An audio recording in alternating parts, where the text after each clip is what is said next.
ಏನ್ ಮಾಡಿರೋದು ನೀವು? ಶಿವಲಿಂಗ. ಎಂತ್ರಲ್ಲಿ ಮಾಡಿದ್ದೀರಾ? ಮಣ್ಣಲ್ಲಿ. ಎಷ್ಟೊತ್ತು ತಗೊಳ್ತು ಮಾಡಕ್ಕೆ ಶಿವಲಿಂಗ? 10 ನಿಮಿಷ. ಒಣಗ್ಸಿದ್ರಾ? ಏನ್ ಮಣ್ಣಿದು ಗೊತ್ತಿಲ್ವಾ? ಏನ್ ಮಾಡ್ತೀರಾ ಈಗ ಇಲ್ಲಿ ಶಿವಲಿಂಗನ? ದೇವಸ್ಥಾನದಲ್ಲಿ ಇರ್ತೀರಾ? ಇನ್ನೇನ್ ಮಾಡ್ತೀರಾ?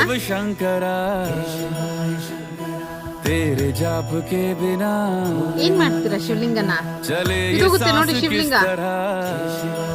ಪೂಜೆ ಮಾಡ್ತೀರಾ? ಹೋಗ್ಲಿ ಪೂಜೆ ಮಾಡೋದು. ಮತ್ತೆ ಯಾಕೆ ಮಾಡಿದ್ದು ಶಿವಲಿಂಗನ? ಹೋಗ್ಲಿ ಏನ್ ಮಾಡ್ತೀರಾ ಶಿವಲಿಂಗನ? ಏನ್ ಮಾಡ್ತೀರಾ? ಎಲ್ಲಿರ್ತಿರ್ತೀರಾ?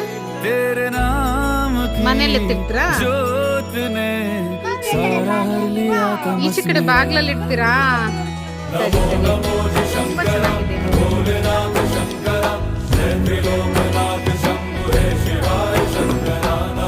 ತುಂಬಾ ಚೆನ್ನಾಗಿದೆ ಸರ್. ನಿಮ್ಮ ಹೆಸರೇನು? Thank you Dhanveer.